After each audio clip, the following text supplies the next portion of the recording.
हरे परमात्मने प्रणतः क्लेशनाशाय गोविन्दाय नमो नमः। कृष्णाय वासुदेवाय हरे परमात्मने प्रणतः क्लेशनाशाय गोविन्दाय नमो नमः। ओम श्री गणेशाय नमः। श्री सीताराम नमः। श्री राधे श्याम नमः। उमापति महादेव की जय। श्री गुरुवे नमः। श्री हनुमते अवराजिए सब संतन की जय, सब भक्तन की जय। जय जय सीताराम, जय जय राधे श्याम। श्री हरिवंश, श्री हरिवंश, श्री हरिवंश। श्लोक संख्या नंबर 26। अध्याय छठा। ये स्थिर ना रहने वाला और चंचल मन जिस जिस शब्द आदि विषय के निमित्त से संसार में विचरता है, उस विषय से रोककर यानी हटाकर उसे बार बार परमात्मा में ही निरुद्ध कीजिए। भगवान जी कह रहे हैं यहाँ पर अर्जुन से कि जो मन है वो स्थिर नहीं रहता, वो बहुत चंचल है, वो इधर उधर भागता ही है। जैसे जैसे उसको नए नए शब्द, नए नए विषय मिलते हैं, वो उनकी तरफ फटाफट भागने लग जाता है। इंद्रियों के थ्रू हमको बाहर का एहसास दिलाता है। और जैसे पैर फिसलता है ना किसी का, जब नीचे कोई चिकनाहट होती है तो हम गिर जाते हैं। हम बड़ी मुश्किल से कोशिश करते हैं जब हमारा पैर फिसलता है कि हम अपने आप को बैलेंस करें। तो भगवान जी कह रहे हैं ऐसे ही मन आपको एक इम्बैलेंस स्टेट में रखता है। मन आपको बार बार फिसलाता है और आपको बड़ी एफर्ट से अपने आप को स्टडी करने की हिम्मत करनी चाहिए।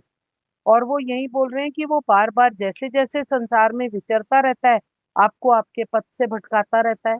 आपकी इंद्रियां आपको उच्छृंखल कर देती हैं और आपको परमात्मा की राह से हटा देती हैं। इसीलिए वो कह रहे हैं जबरदस्ती इसको पकड़कर परमात्मा की डायरेक्शन में मोड़ो।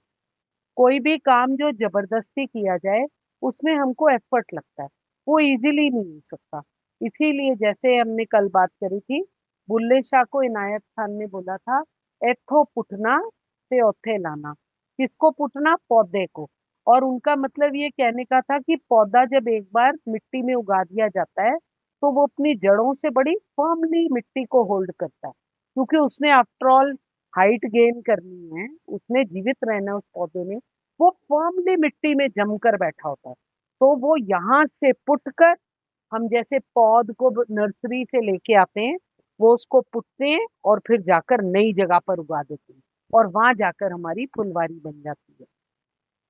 वैसे ही वो कहने मन की चंचलता है, उसका स्वभाव है, वो आपको जब भी उसको चेंज करना पड़ेगा तो जबरदस्ती करनी पड़ेगी।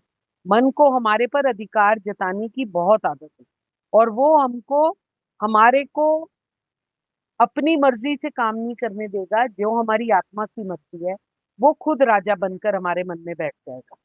तो हमको कहना है कि हमको मन को राजा नहीं बनाने देना, मन को अपना स्वामी नहीं बनाने देना, बल्कि हमको गोस्वामी अडॉप्ट करना है, बल्कि हमको गोपाल को अपना गोस्वामी बनना है। हमें गोदास बनना है, मन दास नहीं बनना। ठीक है, श्लोक संख्या नंबर 27 पर चलते हैं। क्योंकि जिसका मन भली प्रकार शांत है, जो पाप से रहित है और जिसका रजोगुण शांत हो गया, ऐसे इस सच्चिदानंद घन ब्रह्म के साथ एक ही भाव हुए योगी को उत्तम आनंद प्राप्त। अब कोई जैसे कई बच्चे होते हैं जिनको क्वेश्चन आंसर करने की बड़ी आदत होती है। अब कोई बच्चा बंदे भगवान जी से पूछता है, क्यों क्यों मन को शांत करना, क्यों इंद्रियों को शांत करना, क्यों उसको लगाम लगाना, क्यों उसको उसकी मर्जी नहीं करने देना।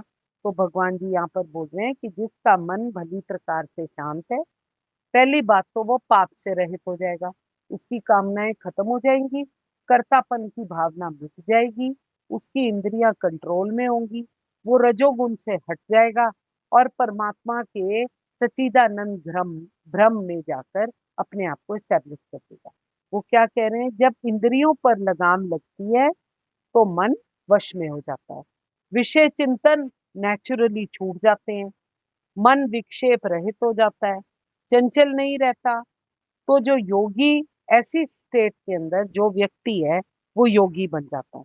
और जब वो योगी बन जाता है तो वो आनंद की स्थिति में अपने आप को समझता है, वो एहसास होता है उसको परम आनंद का।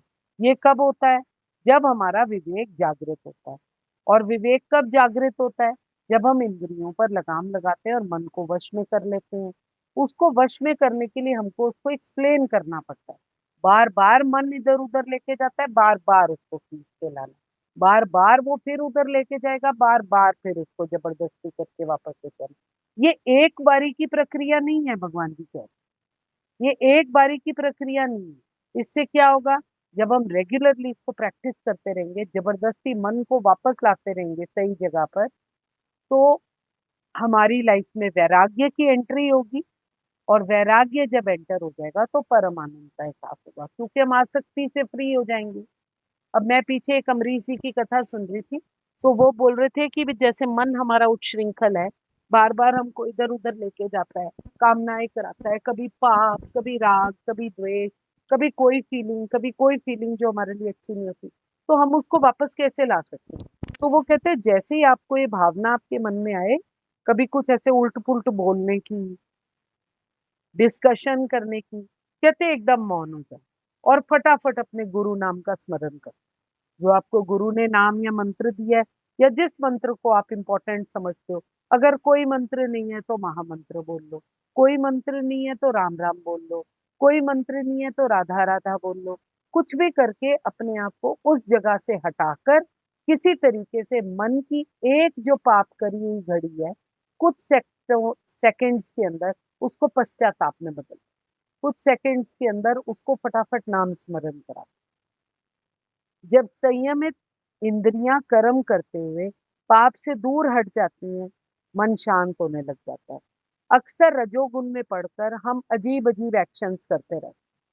जब हमारा मन वश में होता है, तो हमारी जो कामनाएं हैं वो कंट्रोल्ड रहती है, नहीं तो कंट्रोल्ड नहीं रहती। मनुष्य जो है उसको अधोगति में ले जाने वाले तमोगुण, और तमोगुण के क्या कहते हैं, प्रमाद, आलस्य, निद्रा, एक्स्ट्रा नींद आना, मोह, दुर्गुण, दुराचार, जितने भी मल रूपी दोष हैं, इनके अंदर हमको इसके चक्कर में तमोगुण फंसाता रहता है। इस कलमश और पाप से जो सर्वथा रहित है, उसको हम योगी के नाम से जानते हैं। आसक्ति, कंपटीशन, डिमांड्स होना, एक्सपेक्टेशंस होना, लोभ में पड़ जाना, अजीब अजीब डिजायर्स होना जिसको हम तृष्णा के नाम से जाते हैं, सकाम कर्म करना, ये सब रजोगुण से उत्पन्न होते हैं। और जो पुरुष इन सब से रहित हो जाता है, अपनी चंचलता को कंट्रोल में कर लेता है, उसको हम कहते हैं कि वो फ्री हो जाता है, अपने सारे मन के विकल्पों से, विक्षेपों से फ्री हो जाता है और आनंद में रहता है। जो ये समझता है कि मैं देह नहीं हूं, मैं सच्चिदानंद घन परमात्मा का एक हिस्सा हूँ, मैं ब्रह्म हूँ, इस प्रकार बार बार अपने आप को बताते हुए, बार बार अपने आप को एहसास कराते हुए, साधक जो है वो सच्चिदानंद घन परमात्मा में एक दृढ़ स्थिति में अपने आप को एस्टेब्लिश कर लेता है। यही तो हमें करना है। साधक के रजोगुण और तमोगुण अब ऐसी स्टेट में शांत हो जाती है, उसकी आसक्ति कम होने लग जाती है, उसका वैराग्य स्थित होने लग जाता है, वह अपनी दृष्टि में ब्रह्म के स्वरूप में स्थित होने लग जाता है। परंतु वो अभी पूरे ब्रह्म को प्राप्त नहीं हुआ, अभी उसको और एफर्ट्स करनी है। अगर वो एक बारी भी अपने आप को छोड़ेगा, तो वो एकदम उच्छृंखल फिर से होने लग जाएगा। इसीलिए ब्रह्म के स्वरूप में जब हम दृढ़ स्थिति में अटक जाते हैं, तो उसे अल्टीमेटली आत्यांतिक सुख की प्राप्ति है, उससे पहले नहीं। आपने देखा होगा कई बारी एक आम के पेड़ को हम बिल्कुल अ, कुछ इंचेस लंबा आम का पेड़ जिसको हम बॉन्साई के नाम से जानते हैं, हमने देखा होगा वो छोटे से गमले में उग जाता है। आम का बड़ा सा पेड़ छोटा सा बना देते हैं। वो कैसे बनाते हैं? वो पहले उसके लीव्स काटते हैं, पहले उसके आसपास एक तार लगाते हैं जिसके अंदर कील और नोक होती है, ताकि वो जो पेड़ है वो उतने से एरिया के अंदर ही उगे, उसको उससे बाहर हम जाने ही नहीं देते। ऐसे ही हमें अपने मन को कछुए की तरह अंदर की तरफ समेट, आसपास बांस लगा देनी है, आसपास उसके पत्ते काटते रहने हैं, उसको झाड़ के अंदर सीमित रखना है ताकि उसकी ग्रोथ स्टंट हो जाए। हमारे मन की ग्रोथ अगर बढ़ती रहेगी तो वो हमको संसार में फेंक देगा। जिस योगी का मन परमात्मा में स्थिर हो जाता है, वो निश्चय दिव्य सुख की सर्वोच्च स्थिति को प्राप्त करता है। प्रैक्टिस से वो इसी ब्रह्ममयी स्थिति को हर समय महसूस करता हुआ अपने रजोगुण से दूर हो जाता है। परमात्मा के साथ वो अपनी गुणात्मक एकता या ये बात को हर समय समझता रहता है कि मैं परमात्मा का अंश हूं। मैं कंट्रोलर नहीं हूं, मुझे भी कोई कंट्रोल कर रहा है। इस बात को वो समझ जाता है और समस्त कर्मों को करते हुए भी उनके फल की आसक्ति से वो निवृत्त हो जाता है। वो सेवा भाव से सारा टाइम लगा रहता है। तमोगुण और रजोगुण से अतीत शुद्ध सत्व में वो स्थित हो जाता है। ऐसा साधक परमात्मा के ध्यान में अभिन्न भाव से स्थित होकर सात्विक आनंद को हर समय प्राप्त करता रहता है, सात्विक आनंद में स्थित रहता है। टाइम तो ज्यादा हो गया, 46 हो गए। अगला श्लोक करेंगे। वीणा बुद्धि राजा जी, आप रामायण जी कर लेंगे। कृष्णाय वासुदेवाय हरे परमात्मने प्रणतः क्लेशनाशाय गोविंदाय नमो नमः। जय जय सीताराम, जय जय राधे श्याम। श्री हरिवंश, श्री हरिवंश, श्री हरिवंश। मैं आपके हृदय प्रेम प्रभु को नमस्कार करती हूँ। कोई भूल त्रुटि अगर मुझसे हुई है तो कृपया मुझे क्षमा कीजिए। जय जय सीता।